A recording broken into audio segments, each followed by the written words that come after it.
नमस्ते, आपका स्वागत है मिस्टर टेक स्काई में।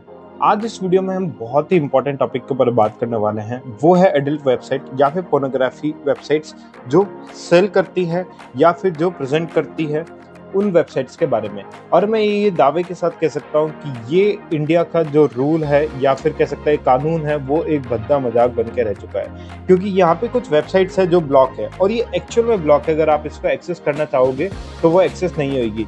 लेकिन यहाँ पे एक और इसमें है कि अगर मैं इस पर्टिकुलर टर्म को ही कॉपी पेस्ट करता हूँ तो मेरे को ऐसे 100 वेबसाइट के रिकमेंडेशन आ जाएंगे जो मैं इजीली एक्सेस कर सकता हूँ। मैं वीपीएन की तो बात ही नहीं कर रहा। अगर मैं वीपीएन कनेक्ट कर लूंगा तो मैं इजीली एक्सेस कर पाऊंगा। लेकिन मैं बिना वीपीएन के भी ऐसे 100 साइट्स यहाँ पे आपको बता सकता हूँ जिसमें मेरे को सिर्फ और सिर्फ ये कॉपी और पेस्ट करूंगा, उसके अलावा मैं कुछ नहीं करने वाला। तो ये एक सबसे बड़ा मजाक है। अब यहाँ पे एज अ लॉ मेकर अगर मैं गवर्नमेंट की बात करूँ तो इन्होंने इस पर्टिकुलर प्रॉब्लम को डील करने के लिए कुछ इजी स्टेप्स बनाए नहीं है। देखो, अगर आज की मैं बात करूँ तो आज हर एक वेबसाइट या फिर हर एक कंपनी ईज ऑफ डूइंग के ऊपर जा रही है। फिर वो चाहे न्यू वर्जन हो, वो फिर चाहे एंड्रॉयड 16 आने वाला हो, आईफोन आने वाला हो, वो अपना जो स्टेप्स है उसको इतना इजी करना चाहता है कि वो यूज़र जो है वो बहुत जल्दी उसके साथ फैमिलियर हो जाए और इजी टू यूज़ हो सके। लेकिन इंडियन गवर्नमेंट मेरे को लगता है कि ऐसे चीज़ों के लिए इजी टू यूज़ नहीं, ईज टू डिफ़िकल्ट कर देती है। कि अगर लेट्स से कोई यूज़र, मैं ही एक जाके कल को कोई एक थर्ड या फिर फोर्थ वेबसाइट यहाँ पे इंट्रोड्यूस होती है, मैं उसके लिए कंप्लेन करना चाहता हूँ तो वो मैं चाहकर भी नहीं कर सकता। और अगर मैं वो करना भी चाहूँ तो मुझे 100 स्टेप्स फॉलो करने पड़ेंगे, तभी मैं जाके वो कर सकता हूँ। ये है cybercrime.gov.in। ये पर्टिकुलर जो पोर्टल है वो इंडियन गवर्नमेंट ने लॉन्च कर रखा है। इसमें कोई भी आपके साथ ऑनलाइन फ्रॉड होता है या फिर कुछ भी ऐसा कंटेंट होता है, फिर वो चाहे चाइल्ड अब्यूज़ हो या फिर विमेंस के अगेंस्ट हो, तो यहाँ पे मैं ऑनलाइन जितने भी साइबर क्राइम्स होते हैं उसकी कंप्लेन कर सकता हूँ।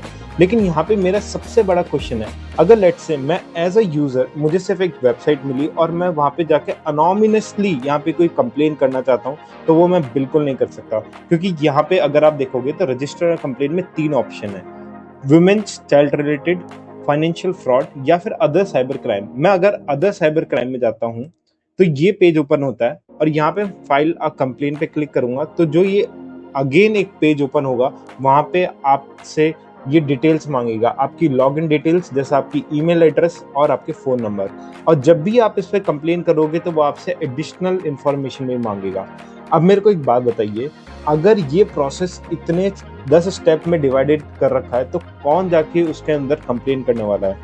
क्यों ना यहाँ पे सिर्फ एक पर्टिकुलर लिंक दे सकते हैं कि उन वेबसाइट्स के लिए, क्योंकि आज की डेट में ये इतना इम्पॉर्टेंट टॉपिक हो चुका है कि हर एक यूज़र को पता होना चाहिए। प्लस एक एज रेस्ट्रिक्शन होना चाहिए, लेकिन ऐसी वेबसाइट्स पे कोई एज रेस्ट्रिक्शंस नहीं है। एक सिंपल वेबसाइट कोई ऐसी जो शेयर कर रही होगी, उसका ट्रैफिक देखना, उसका ट्रैफिक इतना ज़्यादा होगा कि एक आम वेबसाइट पे भी नहीं होगा। तो क्यों हम उसको इम्पोर्टेंटली नहीं लेते? ये मेरा क्वेश्चन है इंडियन गवर्नमेंट से। तो आप मेरे को कमेंट सेक्शन में बताइए कि आपको क्या लगता है कि क्या स्टेप्स इसके लिए लेने चाहिए। और अगर आपको ऐसे ही यूज़फुल टेक्नोलॉजी इन्फॉर्मेशन चाहिए तो चैनल को सब्सक्राइब और वीडियो को लाइक करिए।